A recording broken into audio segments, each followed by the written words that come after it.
মায়া করে একটা ইসলামী জলসায় একটা মোবারক মজলিসে এই কনকনে শীতের মধ্যেও আমাদেরকে আসার ও বসার তৌফিক দান করলেন, এই জন্য বলি আলহামদুলিল্লাহ। আমার যে প্রিয় ভাইরা দাঁড়ায় আছেন, আপনারা যদি একটু আল্লাহ রাব্বুল আলামিনের কোরআনের খাতিল, আমার খাতিলে না মাহফিলের খাতিলেও আল্লাহ রাব্বুল আলামিনের কোরআনের খাতিলে একটু বসেন, তাহলে আল্লাহ রাব্বুল আলামিন আপনাদের এই আশা ও বসা দুটোটাই বরকতময় করে দিতে পারে। আমি আমাদের কচি চাচা সবাইকে সালাম দিছিলাম, কিন্তু সালামের জবাব দিছে মাত্র 1-2 জন, বাকি অনেকেই সালামের জবাব দেয়নি। যদিও আমি এলাকার মানুষ, আপনাদের কাছের মানুষ, আমি কোন আয়াত এবং কোন হাদিস তেলাওয়াত ছাড়া আলোচনা শুরু করেছি। তো আমি সালাম নিয়ে আপনাদেরকে 2-1টা কথা বলতে চাই। আল্লাহ নবী সাল্লাল্লাহু আলাইহি ওয়াসাল্লাম সালামের প্রতি অনেক গুরুত্ব আরোপ করেছেন। আল্লাহ রাসূল সাল্লাল্লাহু আলাইহি ওয়াসাল্লামের হাদিস, ইয়ামশি রাসূলুল্লাহ সাল্লাল্লাহু আলাইহি ওয়াসাল্লাম রাআইতাহু গিলমানিন ফাসাল্লামা আলাইহিন্না। আল্লাহ নবী সাল্লাল্লাহু আলাইহি ওয়াসাল্লাম রাস্তা দিয়ে চলতেছিলেন, তিনি কিছু ছোট্ট ছোট্ট ছেলেদের মেয়েদেরকে দেখতে পাইলেন, তাদেরকে সালাম দিলেন। সুবহানাল্লাহ। 2 নম্বরে আল্লাহ রাসূল সাল্লাল্লাহু আলাইহি ওয়াসাল্লামকে জিজ্ঞেস করা হলো, ইয়া নবী আল্লাহ, ইয়া হাবিবাল্লাহ, আইয়ুল ইসলামি খায়রুন, এ আল্লাহর নবী, ইসলামের মধ্যে সবচেয়ে উত্তম কাজ কোনটা?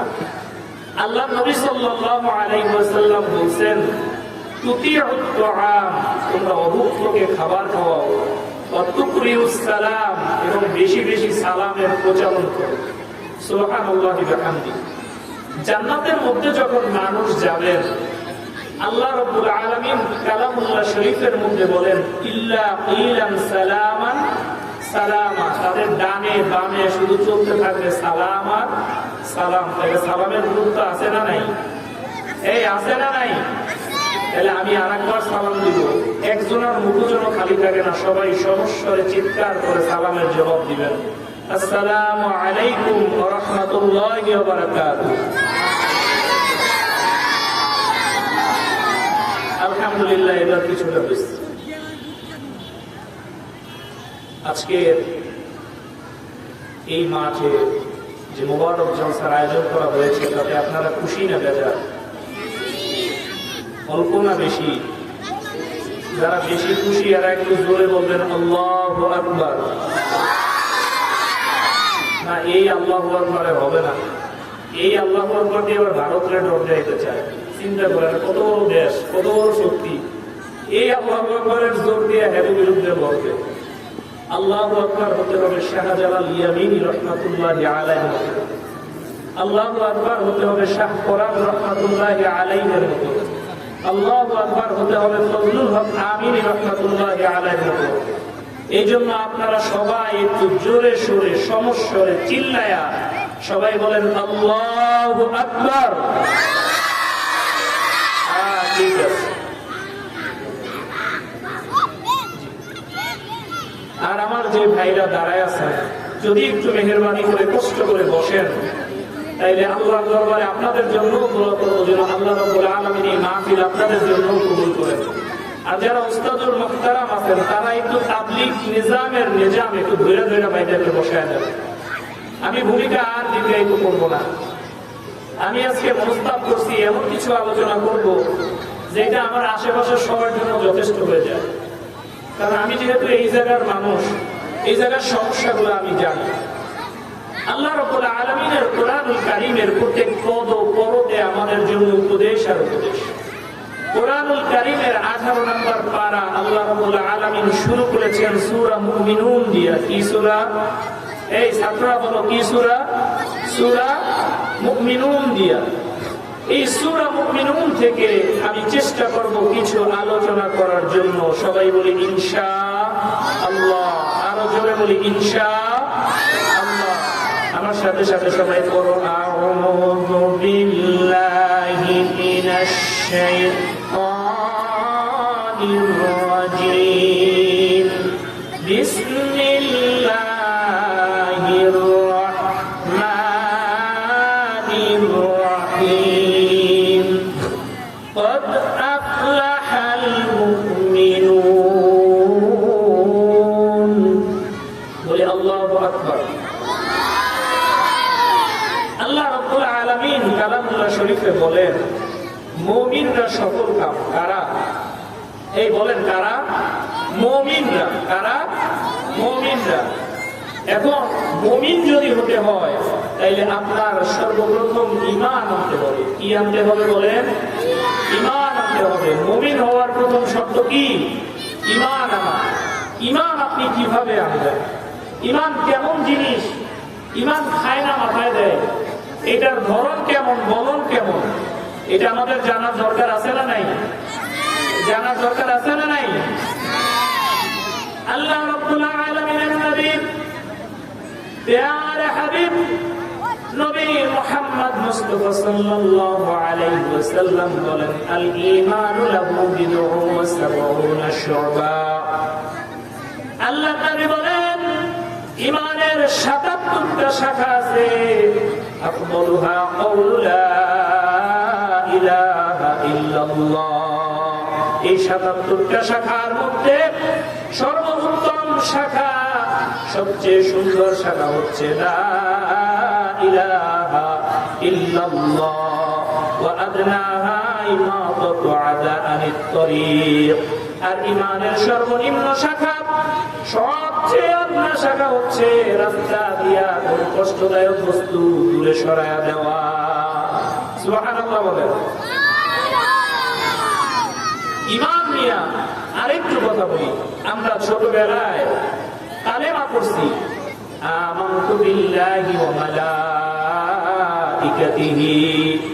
ওয়া কুতুবিহি ওয়া রুসুলিহি ওয়াল ইয়াউমিল আখিরি ওয়াল কদরি খাইরি ওয়া শাররিহি মিনাল্লাহি তাআলা ওয়াল বা'সি বা'দাল মাউত।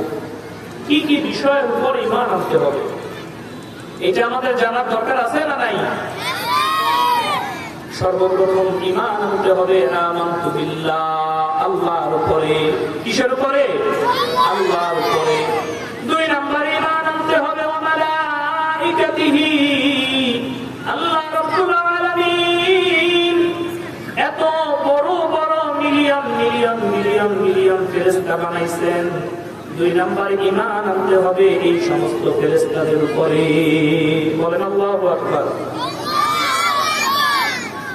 আপনাদের দাদা উস্তাদ, আমাদের বাবা উস্তাদ, হাজারো আলেমের উস্তাদ, আমাদের কেন্দ্রীয় মসজিদের হুজুর আমাদের মধ্যে তাফসীর আনছেন। বলেন আলহামদুলিল্লাহ। একটু জোরে বলেন আলহামদুলিল্লাহ। এরপরে ২ নম্বর কি বললাম? কিসের উপর ঈমান আনতে হবে? ফেরেশতাদের উপর। এখন যদি জিজ্ঞেস করেন হুজুর ফেরেশতা এটা কেমন, এটার সাইজ কেমন, কি ফেরেশতা দেখতে কেমন? আল্লাহ রাব্বুল আলামিনের সবচেয়ে জলিল কদর ফেরেশতার নাম হচ্ছে জিবরিল। এই বলেন কি নাম? জিবরিল। এই জিবরিল ফেরেশতার এমন বড় সাইজ, এই জিবরিল ফেরেশতারে আল্লাহ রাব্বুল আলামিন ৬০০ নূরের পাখা দান করছেন। যদি সপ্তম আকাশ দিয়া এই জানায় একবার ঝাপটা দেয়, জিবরিল আমিনের জমিনে আইতে আর দ্বিতীয়বার ঝাপটা দেয়া লাগে না। সুবহানাল্লাহ বলেন। আল্লাহ রাব্বুল আলামিনের আরেকজন ফেরেশতা আছে মালাকুল মউত, যে ফেরেশতা জান কবজ করে। কি করে? যে ফেরেশতা জান কবজ করে। এই মালাকুল মউত ফেরেশতার মাথাটা এত বড়, সারা দুনিয়ার পানি যদি মালাকুল মউত ফেরেশতার মাথায় ঢেলে দেওয়া হয়, মাথা ভেজে সিনা পর্যন্ত পানি আসে না। সুবহানাল্লাহ। ২ নম্বরে আমরা কি পাইলাম? মালাইকাতিহি, ফেরেশতাদের উপরে আমাদের ঈমান আনতে হবে। ৩ নম্বর ঈমান আনতে হবে ওয়া কুতুবিহি, আল্লাহ রাব্বুল আলামিন যত আসমানী কিতাব নাজিল করেছেন সমস্ত কিতাবের উপরে আমাদের ঈমান আনতে হবে। ওয়া মালাইকাতিহি ওয়া কুতুবিহি, এরপরে আল্লাহ রাব্বুল আলামিন বলেন ওয়া রুসুলিহি, আল্লাহ রাব্বুল আলামিন যত নবী রাসূলগণ প্রেরণ করেছেন প্রত্যেক নবী রাসূলগণের উপর ঈমান আনতে হবে। আল্লাহ রাব্বুল আলামিনের পরে বলেন ইমানের ব্যাপারে ওয়াল ইয়াউমিল আখির, কুরআনুল কারীমে ইয়াউম শব্দটা আল্লাহ রাব্বুল আলামিন যতবার ব্যবহার করেছেন প্রত্যেকবারই আল্লাহ রাব্বুল আলামিন কিয়ামতের দিবসের ব্যাপারে ইঙ্গিত করেছেন।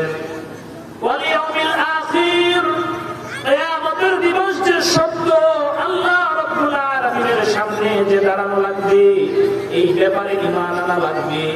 এই যে ঈমানগুলোর কথা বলতেছি, এর মধ্যে যদি কোনো একটা বাদ পড়ে যায় তাইলে আপনি আর কোনোভাবেই মুমিন থাকবেন না। ঈমানের খাতা থেকে আপনার নামটা কাটা পড়ে যাবে। ছাত্র 12 সাবজেক্টে পরীক্ষা দিলে যদি একটাই ফেল করে তাইলে সবগুলোই কি ফেল। আপনি সব বিশ্বাস করলেন কিন্তু আল্লাহ রাব্বুল আলামিনের ফেরেশতা বিশ্বাস করলেন না। আল্লাহ রাব্বুল আলামিনের ফেরেশতা বিশ্বাস না করলে আপনি আর মুমিন থাকতে পারলেন না। তাহলে কি আখিরাতের পরেও কি ঈমান আনা লাগবে, নাইলে আপনি মুমিন হতে পারবেন না। এরপরে ওয়াল ইয়াউমিল আখির ওয়াল কদরি খাইরি ওয়া শাররিহি মিনাল্লাহি তাআলা, এরপরে ঈমান আনা লাগবে আপনার তকদীরের যত প্রকার ভালো মন্দ আছে, এই তকদীরের ভালো মন্দ সবকিছু আসে একমাত্র আল্লাহ রাব্বুল আলামিনের পক্ষ থেকে। এর উপরেও আপনার ঈমান আনা লাগবে। আপনি অনেকে মনে করে এবং অনেকে বলে আজকে পুরাটা যদি চাকরি বাকরি না করতো তাহলে না খায়া মরণ লাগতো, আছে না নাই? এই ধরনের ছেলেটি কথা বলা যাবে না। অনেকে বলে আমার যদি দেখছিত চাকরিটা না থাকতো, আমার যদি এই মাদ্রাসার খেদমত না থাকতো তাহলে বউ মেয়ে গুলোকে না খায়া বলে যেতাম। বলেন নাউযুবিল্লাহ, জোরে বলেন নাউযুবিল্লাহ। খাওয়ানোর মালিক কে? আল্লাহ। জোরে বলেন কে? রিজিক দেওয়ার মালিক কে? হায়াতের মালিক কে? দৌলতের মালিক কে? সম্মান দেওয়ার মালিক কে? আল্লাহ। আল্লাহ একমাত্র আল্লাহ। আল্লাহ রাব্বুল আলামিন ছাড়া কেউ হায়াত দেওয়ার মালিক নাই, রিজিক দেওয়ার মালিক নাই, কেউ দৌলত দেওয়ার মালিক নাই। সবকিছু যা হয় তকদীরের ভালো মন্দ কার দিক দিয়ে আসে বলেন? এই কার দিক দিয়ে আসে? আল্লাহর দিক থেকে। যদি এই আল্লাহ রাব্বুল আলামিনকে বিশ্বাস করতে পারতেন, আল্লাহর উপরে পরিপূর্ণ ভরসা রাখা যেত, তাইলে এনজিও দিয়ে কিস্তি নিয়ে ব্যবসা করা লাগতো না। ঠিক না বেটি? এনজিও দিয়ে কিস্তি দিয়ে ব্যবসা করা লাগতো না।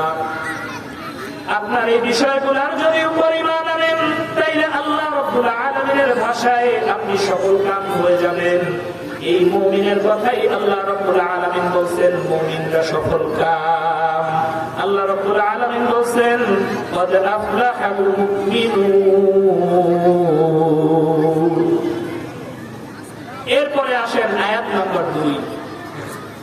আল্লাহ রাব্বুল আলামিন সূরা মুমিনুনের 2 নম্বর আয়াতের মধ্যে বলেন আল্লাযীনা হুম ফি সালাতিহিম খাশিউন। বলেন আল্লাহু আকবার। আল্লাহ রাব্বুল আলামিন মুমিনদের সিফাত বর্ণনা করেন। মুমিনের 2 নম্বর সিফাত হলো মুমিনরা তাদের নামাজের মধ্যে থাকবে বিনয়, নম্র, অবনত চিত্তে। কি থাকবে? বিনয়, নম্র, অবনত চিত্তে। কিছুদিন আগে আমি একটা প্রোগ্রামে এক হেফজখানায় নামাজ পড়ছি। এখন আল্লাহর এক বান্দা ছাত্র একজন রুকুতে আর একজন আখিরি বৈঠকে বসে আছে। মানে আমি পিছনে নামাজ পড়তেছি, হাফেজ সাহেব যায় 2 জনের হোটেল ঠাস ঠাস 2 ভাই। আমি বললাম এটা কেমন শাসন হলো? হেফজখানার পোলাপা নামাজের মধ্যে পিডেন খায়, এটারে কয় কেমন শাসন? তা আমি 1-2 জনের অ্যাক্টিভিটিস দেখা আমার নামাজ ছুটে যাওয়ার মানে হাসি চলে আসছে। পরে আমি নামাজ শেষ করে জিজ্ঞাসলাম, হুজুর এ কি কেরামতি দেখাইলেন আপনি? আরে ওই রুকুতে যায় যেটা বলা ওইটা লোকের কথা বুঝছেন। নামাজে কেমন বিনয় অবনত চিত্ত। নামাজি অনেক প্রকারের আছে। নামাজি কি অনেক প্রকারের আছে। কেউ আজকে নামাজ পড়ে, মনে করেন এমন এক সভা সমাবেশে গেছে 5 জন আর 4 জনই নামাজ পড়বে, ওই একলা এখন নামাজ না পড়লে কেমন দেখা যায়? এর লেগে বেচারা নামাজ পড়ে। আর অনেক নামাজি নামাজি আছে যারা ফাইটকা নামাজ পড়ে, আর কি কয় বরিশালের একটা ভাষারে, যেটা কয় ডোজ দেওয়া, মানে আল্লাহ লগে বুঝবি না বাড়ি করে ডোজ দেয়।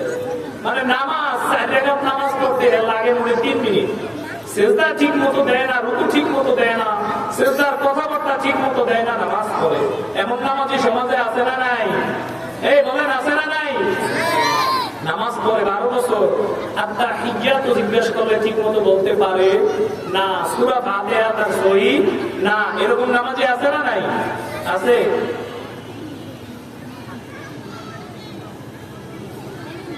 এরকম অনেক নামাজি আছে আমাদের সমাজের মধ্যে।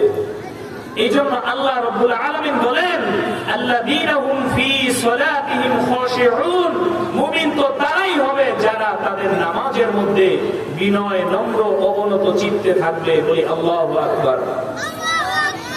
3 নম্বরে আল্লাহ রাব্বুল আলামিন বলেন, ওয়াল্লাযীনা হুম আনিল লাগwi মুরিদুন। এই সমস্যাটা সবাই একবারে খরগোশের মতো কান খাড়া করে শুনবেন। এই মাইকের আওয়াজ যতদূর যায়, আল্লাহর প্রত্যেকটা বান্দা, এমনকি আমার মধ্যেও এই অভ্যাস আছে। আর আমাদের বাংলাদেশের মতো আমি এত চায়ের দোকান আর দুনিয়ার কোন জায়গায় দেখি নাই। টুকটাক যত দেশ সফর করছি, কোন জায়গায় এত চায়ের দোকান দেখি নাই। আমাদের বাংলাদেশের চায়ের দোকানে বৈশা আপনি যদি একটা ফতুয়াও জিজ্ঞেস করেন, একটা জায়গায় 10টা মাসালা আপনার সামনে ওই দোকানের কাস্টমাররা হাজির করবে, ঠিক না বেটি? এই চায়ের দোকানে বসে একবার ডোনাল্ড ট্রাম্পকে ক্ষমতায় দিয়ে দেয়, একবার শেখ হাসিনারে টেনে নামায়, একবার নরেন্দ্র মোদীর গালি দেয়, একবার বাংলাদেশের প্রধানমন্ত্রীর উপরে উঠায়। দুনিয়ার যত বেহুদা কথাবার্তার কারখানা হচ্ছে চায়ের দোকান, ঠিক কিনা বলেন? আল্লাহ রাব্বুল আলামিন তো জানেন যে মুমিনদের মধ্যে এমন কিছু গুণ থাকা চাই, এমন কিছু সিফাত থাকা চাই, যেই গুণের কারণে, যেই সিফাতের কারণে মুমিনরা হবে এই দুনিয়ায়ও বাদশা, আখিরাতেও বাদশা, দুনিয়ায়ও ধনী, আখিরাতেও ধনী। এই জন্য আল্লাহ রাব্বুল আলামিন মুমিনদেরকে গুণ শিখায়, সিফাত শিখায়, যে মুমিন হবে তারা যারা কোনো বেহুদা কথাবার্তা বলবে না, যারা কোনো গীবত, শিকায়েত, পরনিন্দা, পরচর্চা করবে না। পারা যাবে তো ইনশাআল্লাহ? পারা যাবে তো?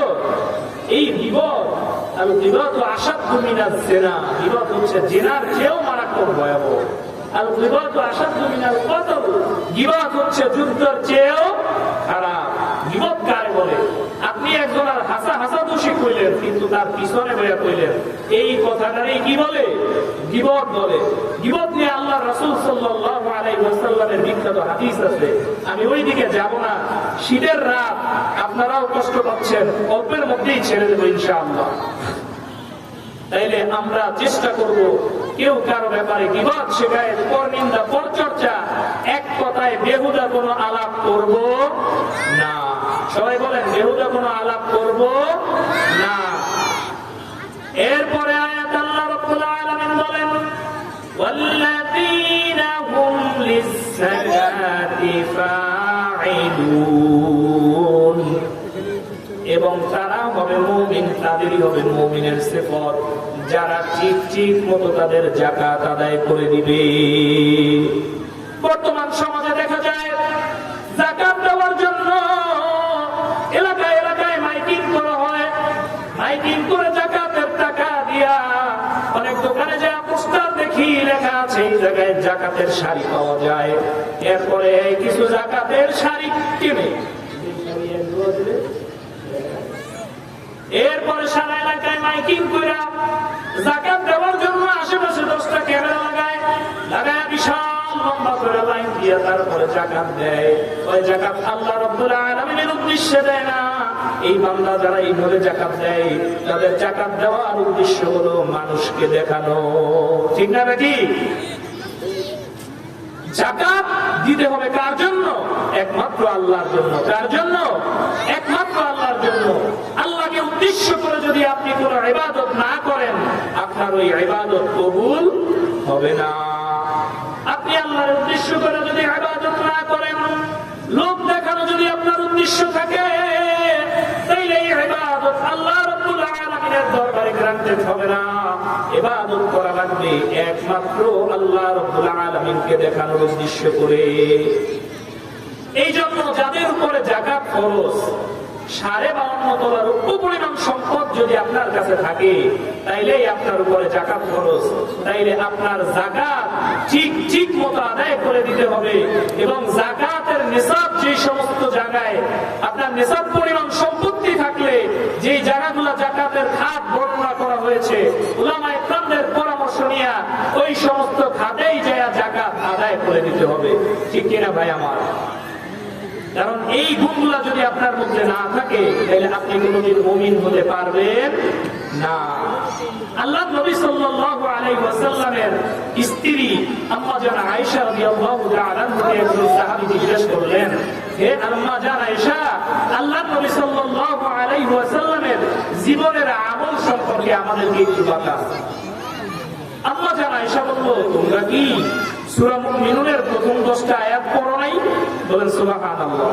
তাফসীর ইবনে কাসীরের মধ্যে আসছে, আম্মা জান আয়েশা রাদিয়াল্লাহু তাআলা বলেন, সূরা মুমিনুনের প্রথম 10টা আয়াতই হলো আল্লাহর নবী সাল্লাল্লাহু আলাইহি ওয়াসাল্লামের জীবনের গোটা জিন্দেগীর ইবাদত, আল্লাহর নবীর জিন্দেগীর চরিত্র এই 10টা আয়াতের মধ্যেই ফুটে উঠেছে। বলেন সুবহানাল্লাহ।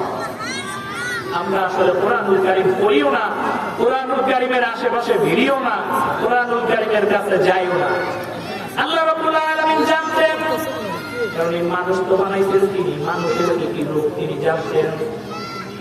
এই জন্য আল্লাহ রাব্বুল আলামিন কোরআনুল কারীমের বিভিন্ন জায়গায় কোরআন সম্পর্কে মানুষ কেমন আচরণ করবে এই ব্যাপারে কিছু কিছু কথা বলে দিয়েছেন। সূরা লুকমানের মধ্যে আল্লাহ রাব্বুল আলামিন বলেন, وَإِذَا تُتْلَى عَلَيْهِ آيَاتُنَا وَلَّى مُسْتَكْبِرًا كَأَن لَّمْ يَسْمَعْهَا। আল্লাহ রাব্বুল আলামিন বলেন, মানুষের মধ্যে এমন কিছু মানুষ আছে যাদের সামনে যদি আমার কোরআনের আয়াতসমূহ, আমার নিদর্শন সমূহ তেলাওয়াত করা হয়, তাইলে তারা আল্লাহ মুস্তাকবিরান ওমা তৌফিক ইল্লা বিল্লাহ। আসসালামু আলাইকুম।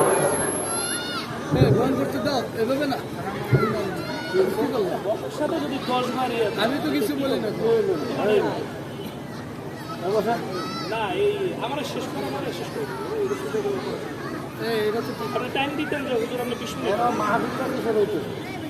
লিখে দিবা যে আদবের সাথে বসেন বসেন এভাবে লিখে দাও যে এটা আদব। আমাদের টাইম দিলে তো হয়ে যায় যে 20 মিনিটে শেষ করবে, বা লিখে দাও যে হুজুর মেহেরবানি করে সবাই একটু জিকির করেন, লা ইলাহা ইল্লাল্লাহ, লা ইল্লাল্লাহ, লা ইলাহা ইল্লাল্লাহ, লা ইলাহা, লা ইলাহা ইল্লাল্লাহু মুহাম্মাদুর রাসূলুল্লাহ সাল্লাল্লাহু আলাইহি ওয়াসাল্লাম। থাক দিয়া ওলামায়ে কেরামরা একটু কিচ্ছা শুনে আমার উস্তাদের পায়া গেছি। আল্লাহ দুই বান্দা গেছে মাছ ধরতে, জামাইয়ার মাছ ধরতে গেছে। আমাদের গ্রামে যারা জাহিজাল ভাই তারা জানে, একজনে ঘড়ি টানে আর একজনে জাল মারে। কি করে? একজনে ঘড়ি টানে আর একজনে জাল। তো ঘড়ি টানা আর জাল মারা দুইজনার সমন্বয়ে অনেক চেষ্টা তদবিরের পরে ছোট্ট একটা আঙ্গুলের সাইজ কই মাছ পাইছে। কি মাছ? কই মাছ। মজার বলবো, একটু মন দিয়ে শুনলো, সামনে একটা শিক্ষা আছে। আঙ্গুলের সাইজ কই মাছ, বউ তেরা জামাইও তেরা, দুইজনে কইতাছে এইটুক মাছ এটা তো আমার একারই লাগবে, তোমার তো দেওয়া যাবে না। এখন দুইজনে অনেক চিন্তা ভাবনা করে রান্নার পরে একটা যুক্তিতে আসছে যে কই মাছ উনি খাবে, যে আগে কথা বলবে হ্যাঁ এলিমিনেশন হয়ে যাবে, মানে হ্যাঁ হয়ে যাইব। আমরা দুইজনে চুপ থাকবো, যে শেষে কথা বলবে কই মাছ তার। কি? যে শেষে কথা বলবে কই মাছ তার। আল্লাহর দুই বান্দা, এই অবস্থা শুধু আলেম দেবে, আল্লাহর দুই বান্দা একদম চুপ, হুজুর পুরা খামোশ, কোনো কথা নাই, কোনো শব্দ নাই। একবারে রাত শেষ হয়ে ভোর, কোনো কথা নাই। দিন যায় আবার রাত, বউ চুপ, জামাইও কি চুপ। কই মাছ খাওয়ার জন্য কেউ কোনো কথা বলে না। রাত্রে এই বাড়ি এসে চুপ। 2 দিনের না খাওয়া আয়া দেখতেছে 2 জন আদা মরা হইয়া একবারে পড়ে রয়েছে, লড়েও না চড়েও না। চোরে মনে করছে কি আল্লাহর 2 বান্দা মনে মরে গেছে। চোর চিন্তা করছে চোর হইলেও তো আমরা একটু ইমানদার, তাইলে এবারে এমনি হালায় না ফিরে যায়, অন্তত দামন কাপড়টা কইরা মাল জিনিস করে রাখি। এরা কবর করছে গোপনে গোপনে, এরা এটা একটা গল্প, একটা ওয়াকিয়া। গোপনে গোপনে তারা কবর দেওয়ার জন্য জানাজা টানাজা কইরা বউরে কবরে রাখছে, তখন হ্যাঁ কি করে না, কথা কয় না। এরপর জামাইরে যখন কবরে রাখছে তখন জামাই দেখে যে আর সমস্যা, এখন যদি দাবি দিয়ে একটা হয়ে গেলাম, জামাই লাভ দিয়ে ওটাকে দাঁড় বেড়ি খা, তুই তোর কই মাছ, মানে জান আমার যায় যায়, কই মাছ আর খাওয়া লাগবে না। বাংলাদেশের আকাশে আজকে শগুনের কালো থাবা, ঠিক কিনা বলেন? আমাদের এই দেশের বিরুদ্ধে বিজাতীয়রা চক্রান্ত করতেছে। আমরা দেখতে পাইলাম গত 2 দিন আগে সিরিয়া বিজয় অর্জন করছে, একটা প্রায় 50 বছরের স্বৈর শাসনের পরে এই সিরিয়া বিজয় অর্জন করার সাথে সাথে এই 2 দিনের মধ্যে 400-র বেশি বোমা হামলা চালাইছে ইসরায়েল, ঠিক কিনা বলেন? আমাদের পার্শ্ববর্তী শত্রু বন্ধু রাষ্ট্রগুলা তারাও মনে করছিল বাংলাদেশে সরকার পতন হয়েছে, আমরাও এই সুযোগে টুক করে দেশটা দখল করে নিয়ে যাব। তারা এইরকম চিন্তা করছিল, এইরকম চিন্তা ভাবনা করে তারাও অনেক আইডিয়েট করে আমাদের দেশের বিরুদ্ধে বিভিন্ন প্রচার প্রসার প্রোপাগান্ডা চালাইছে, ঠিক কিনা বলেন?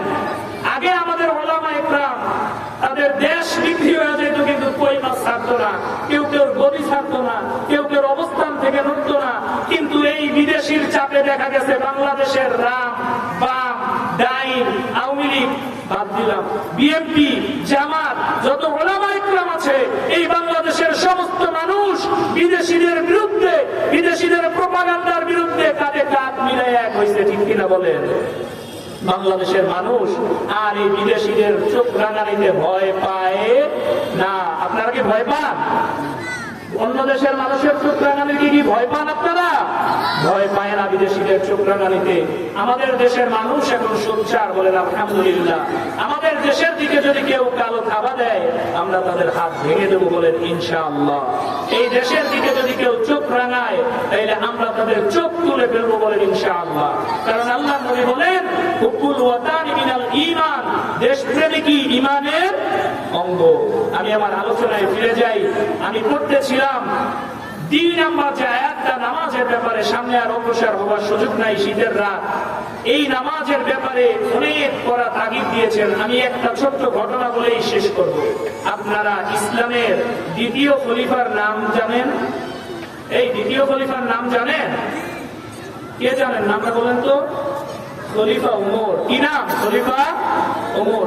ওমর রাদিয়াল্লাহু তাআলা এমন মানুষ ছিলেন যারে দেখলে শয়তানও ভয় পাইতো। কি করতো? শয়তানও ভয় পাইতো। খলিফা ওমর যদি রাস্তা দিয়ে হাঁটতো, ওই রাস্তা দিয়ে শয়তানও যাইতো না। এই খলিফা ওমর একদিন তার জীবন সায়ান্নে ফজরের নামাজের জন্য মসজিদের সামনে এসে দাঁড়াইছে। কোথায় এসে দাঁড়াইছে বলেন? মসজিদের সামনে এসে দাঁড়াইছে। সামনে দাঁড়ানোর পরে আল্লাহর নবীর সাহাবী ওমর রাদিয়াল্লাহু তাআলা নিজাম ছিল, নামাজের মধ্য দিয়ে হাইটা যেতেন আর বলতেন কাতার সোজা করো, কাতার সোজা করো। কি বলতেন? কাতার সোজা করো, কাতার সোজা করো। নামাজের আগে কাতার সোজা করাটা অনেক জরুরি, কারণ এই কাতার সোজা না হইলে যার জন্য কাতার বাঁকা হবে সে আল্লাহ রাব্বুল আলামিনের দরবারে দায়ী থেকে যাবেন। ওমর রাদিয়াল্লাহু তাআলা ফজরের নামাজের জন্য দাঁড়াইলেন। এমন সময় ফজরের নামাজ যখন শুরু করেছেন, আল্লাহর নবীর সাহাবী বলেন আমাদের কুকুর আক্রমণ করছে। এই বলেন কি আক্রমণ করছে? আমাদের কুকুর আক্রমণ করছে। এই কথা বলার পরে আল্লাহর নবীর সাহাবী ঢলে পড়ে গেলেন, কারণ আল্লাহর নবীর এই সাহাবী জলিল কদর সাহাবী ওমর রাদিয়াল্লাহু তাআলা কে তখন একটা বিষাক্ত খঞ্জর দ্বারা, ছুরি দ্বারা আঘাত করা হয়েছে তার পেটের মধ্যে। বলেন নাউযুবিল্লাহ। এই জোরে বলেন নাউযুবিল্লাহ। এই আঘাতে ওমর রাদিয়াল্লাহু তাআলা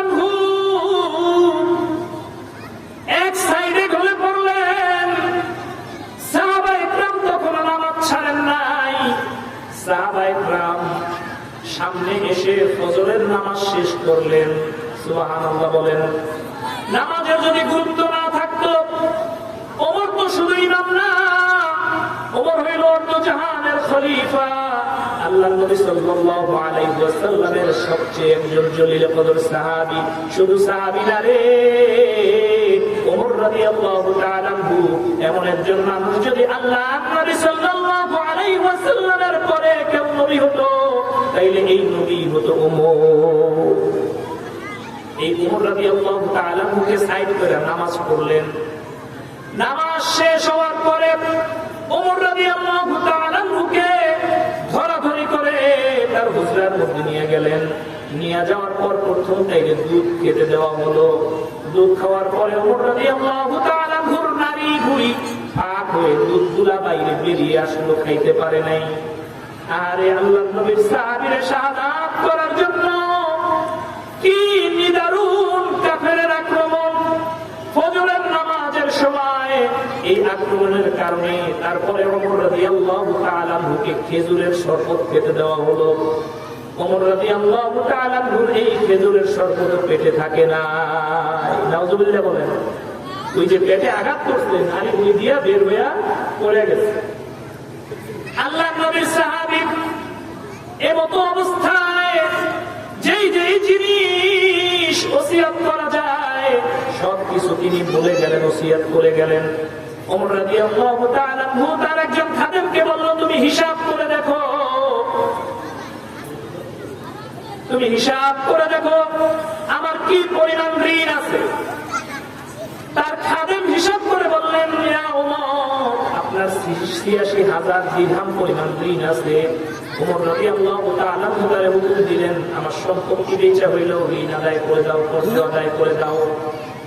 আমার এই কথা বলার উদ্দেশ্য, আমার আশেপাশের যে বন্ধুরা আছেন, তারা যখন ব্যাংক দিয়ে একটা কিস্তি পায়, যখন সুদের সাথে সম্পৃক্ত হয়ে যায়, তখন তাদের জন্য হয় ঈদের দিন। কিন্তু মারা যাওয়ার পরে কবরের মধ্যে আল্লাহ রাব্বুল আলামিনের যে আযাব, আল্লাহ রাব্বুল আলামিনের যে গজব, এই কথা তারা একবারও চিন্তা করে না। তারা একবারও ভাবে না এই ঋণ আমি পরিশোধ করে মারা যাইতে পারবো কিনা। ঠিক না বেটি? আমি মনে মনে ভাবতেছি আমার বয়স মাত্র ৩৪, কেউ ভাবতেছে সবে তো ৪০, আমার দাদা তো ৮০ বছর পর্যন্ত বাঁচছে। আমার একজন প্রিয় বন্ধু ছিল আবু বকর, তার ছেলেও এই মাদ্রাসায় পড়ে।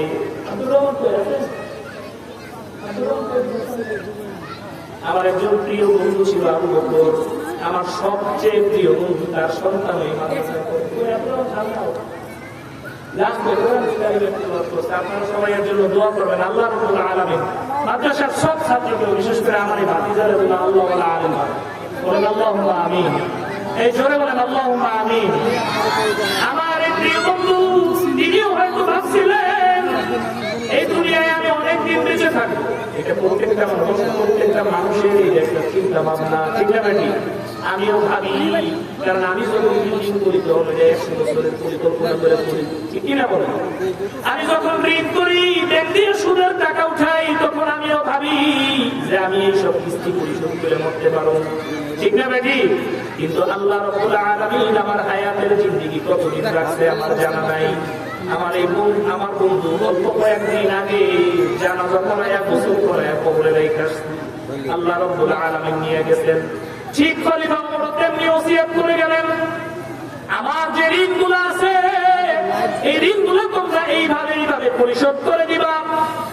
এমতো অবস্থায় ওমর রাদিয়াল্লাহু তাআলা আনহুর কাছে একজন যুবক আসলেন। যুবক এসে বললেন, আল্লাহর নবীর সাহাবী ওমর, আপনি একজন ন্যায়পরায়ণ শাসক ছিলেন। কি বলছেন? আল্লাহর নবীর সাহাবী ওমর, আপনি একজন ন্যায়পরায়ণ শাসক ছিলেন। আপনি আপনার শাসন আমলে এমন কোন কাজ করেন নাই যে কাজ আমাদের জন্য ক্ষতির কারণ হয়। আপনি আপনার শাসন আমলে নিষ্ঠার সাথে একনিষ্ঠভাবে আমাদের শাসন করছেন, শাসনভার পরিচালনা করছেন। হে আল্লাহর নবীর সাহাবী, সর্বশেষ মনে হয় আল্লাহ রাব্বুল আলামিন আপনাকে শাহাদাতের পেয়ালা পান করায় দিছে। আল্লাহু আকবার বলেন। এই কথা বলে যুবক হেঁটে যাচ্ছে। ওমর রাদিয়াল্লাহু তাআলা আনহু দেখলেন যুবকের কাপড় টাকনুর নিচে পড়ে আছে। এই জিনিস দেখার পরে আল্লাহর নবীর সাহাবী ওমর রাদিয়াল্লাহু তাআলা আনহু যুবককে আবার ডাক দিলেন, যুবককে দিকে আসো। কি করলেন? যুবককে আবার ডাক দিলেন। যেই সময় যুবককে ডাক দিলেন ওমর রাদিয়াল্লাহু তাআলা আনহুর শরীরে তখন খঞ্জরের আঘাত। ওমর রাদিয়াল্লাহু তাআলা আনহু মৃত্যু সজ্জায়।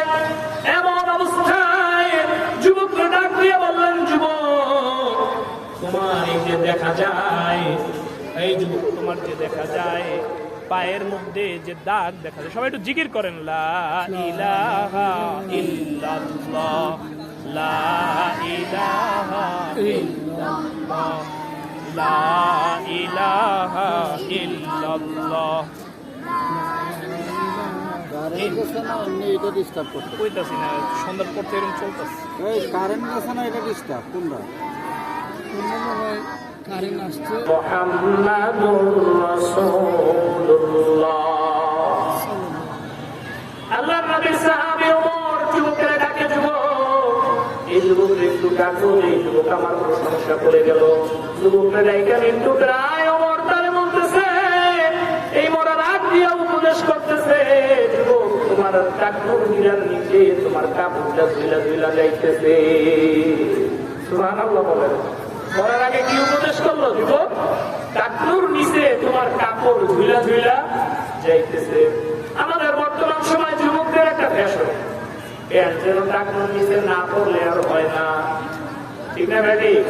আটুর একটা সিরা থাকে, টাকনুর নিচে ঝুলায় পড়ে, কম করে ওইটুকু নিচে পড়ে, ঠিক না? কেমন দারুণ রঙের ফ্যাশন। এই জন্য টাকনুর নিচে কাপড় পরা যাবে না। এই ওমর রাদিয়াল্লাহু তাআলা আনহুর ঘটনা বলার উদ্দেশ্য ছিল এইটা। এই ঘটনা দিয়ে আমরা তিনটে শিক্ষা নেব। শিক্ষা নাম্বার 1, ওমর রাদিয়াল্লাহু তাআলা আনহু আঘাতপ্রাপ্ত হয়েছে, কিন্তু নামাজ সাহাবায়ে কেরাম ছাড়ে নাই। সাহাবায়ে কেরাম তাদের নামাজ চলে গেছেন। আশেপাশের বন্ধুরা রে আমার যুবক বাবারা, আমার বৃদ্ধ বয়সের বাবারা, মায়েরা, আপনাদের প্রত্যেককেই আমি হাত পাও বলে বলে যাই, আমার এই মাইকের শব্দ যত দূর যায়, প্রত্যেকটা মানুষ কিন্তু আশায় আশায় বাঁধে ঘর। প্রত্যেকটা মানুষের চিন্তা থাকে আমি অনেক বছর বাঁচবো, বুড়া হইয়া মরবো, হজ যাইয়া শেষ বয়সে করবো, যাকাত শেষ বয়সে দিব, যার সাথে যত গুন্ডামি সন্ন্যামি ভণ্ডামি করছি সবকিছু শেষ বয়সে যাইয়া তওবা ইস্তেগফার করে সবার কাছে মাপ চাইয়া চিল্লায় বাইরে যাবো। এমন চিন্তা যে কইরা রাখছেন, আল্লাহর কসম, আল্লাহর কসম, আল্লাহু বিল্লাহি তাআলা, আল্লাহ রাব্বুল আলামিনের ফেরেশতা মালাকুল মউত আপনার দিক তাকায়া তাকায়া হাসতেছে। কারণ যখন আপনার গড়গড়া শুরু হয়ে যাবে, মৃত্যু যখন কণ্ঠনালীর কাছে চলে আসবে, তখন খালি বলবেন হায় আফসোস, হায় আফসোস, হায় আফসোস। এই দুনিয়ায় কি করলাম আয়সা? আফসোস করবেন, আফসোস তারা কিছুই করার থাকবে না। এই জন্য কালকে না, আজকে না, এখনই আল্লাহ রাব্বুল আলামিনের দরবারে তওবা করতে হবে। 1 নম্বরে পরিপূর্ণ মুমিন হইতে হবে, আল্লাহর উপর ঈমান আনলে। আমার কথা এখানেই শেষ, এই ফিনিশিং দিয়েই শেষ দেব। 1 নম্বর কি? একটু বলেন সবাই, হুজুররা একটু বলেন। আল্লাহর উপর ঈমান আনা লাগবে, আল্লাহর উপর ঈমান আইনা মুমিন হওয়া লাগবে। কি করা লাগবে? আল্লাহর উপর ঈমান আননা মুমিন হওয়া লাগবে। আল্লাহ রাব্বুল আলামিন মুমিনের 2 নম্বর সিফত বলেন, এ আল্লাহর বান্দা, তুমি যদি সফল কাম হইতে চাও, শুধু মুমিন হইলেই হবে না, তোমার জন্য 2 নম্বর আমি একটা কাজ রাখছি। এই কাজটা হচ্ছে তোমার নামাজ পড়া লাগবে খুশুখুজুর সাথে। কিসের সাথে? নামাজ পড়া লাগবে খুশুখুজুর সাথে। নামাজের মধ্যে টাংরামি বাংরামি সামরামি, তুমি মানুষের দেখানোর জন্য নামাজ পড়ো, ভোট আইলে তুমি টুপি মাথায় দাও, এই সমস্ত চিটারি বাটপারি আল্লাহ রাব্বুল আলামিনের সামনে চলবে না। তোমার নামাজ পড়া লাগবে কায়েম চিত্তে, নিজের ভাগ্য দিয়ে নামাজ পড়া লাগবে। নামাজের যখন সেজদায় যাবা, তখন মালিকের বলবা, মালিক আমার নিচে আর নিচ নাই, মালিক তোমার উপরে আর উপর নাই। আর কোন নিচ আছে? নাই নাই নাই। নামাজের মধ্যে মনে রেখে বুঝাইবেন, মালিক আমার যৌতুক নিচে দেওয়া সম্ভব, মাটি ছাড়ায় দেওয়া নিচে যেতাম না। আমার কপাল, শরীরের উঁচা জায়গা কপাল এই জমিনের লগে ঠেকায় দিছি। তার মানে মালিক আমি তোমার গোলাম, তুমি আমার মালিক, আমার নিচে আর নিচ নাই, তোমার উপরে আর উপর নাই। এই ধরনের চিন্তা চেতনা নিয়ে নামাজে দাঁড়ানো লাগবে, নামাজের মধ্যে খুশু খুশু অবলম্বন করা লাগবে। 3 নাম্বার কথা, আল্লাহ রাব্বুল আলামিন বলেন যে যত প্রকার বেহুদা ফায়সা কাজ, ফায়সা কথাবার্তা আছে এইগুলা থেকে বিরত থাকা লাগবে। সমস্ত ধরনের ফায়সা কথা, ফায়সা কাজ থেকে আমরা বিরত থাকবো ইনশাআল্লাহ। পারবো তো ইনশাআল্লাহ। সাহাবায়ে কেরাম মুখের মধ্যে পাথর নিয়ে ঘুরতেন, যাতে তাদেরকে লোকে কথা বলা না লাগে। কেউ সালাম দেওয়ার দরকার হইলে মুখের থেকে পাথর নাই করে হাতে লয়ে সালাম দিতেন, আবার পাথর মুখে দিতেন। আর আমরা সারাদিন এরকম করতেই থাকি। এই যত কথা বলি প্রত্যেকটা কথায় কথায় গুনাহ। এত গুনাহ করা যাবে না। যেই কথা আমার দরকার নাই, যেই কথা আমার আখিরাতের উপকার নাই, যেই কথা আমার দুনিয়ার উপকার নাই, এই ধরনের ভাও বেহুদা কথাবার্তা থেকে বিরত থাকা লাগবে। আরেকটা আয়াত করেছিলাম, যাকাত ঠিকঠাক মতো আদায় করা লাগবে। কি করা লাগবে?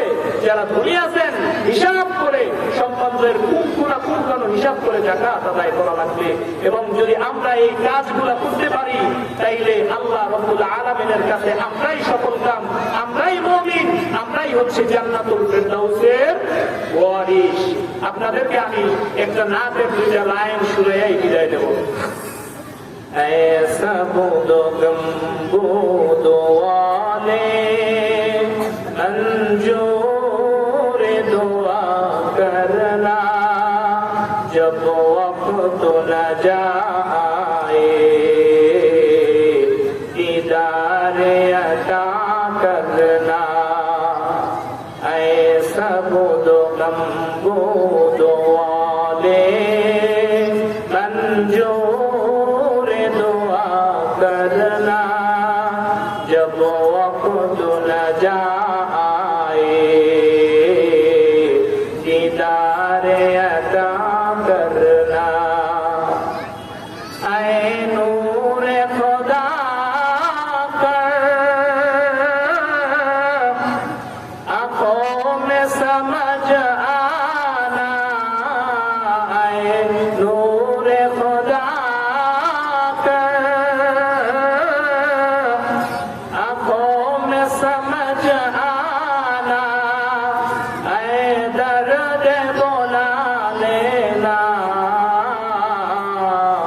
ऐ ख्वाब में आ जाना, ऐ पर्दनशी दिल की पर्दे में रहा करना, ऐ पर्दनशी दिल की पर्दे में रहा करना, जब वक्त न जाए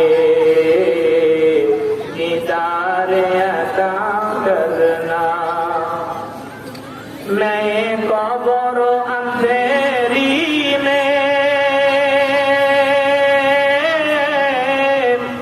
घबराऊंगा जब तन्हा, मैं कब्र अंधेरी में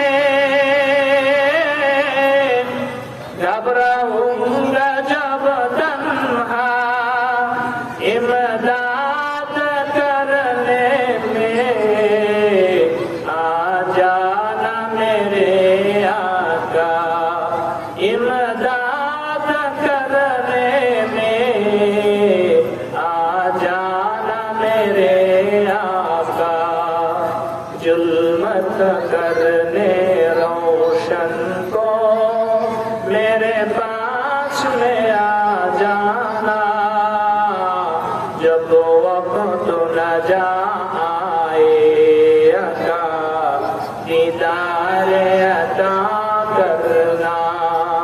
अस्सलामु अलैकुम रहमतुल्लाहि व बरकातुहू।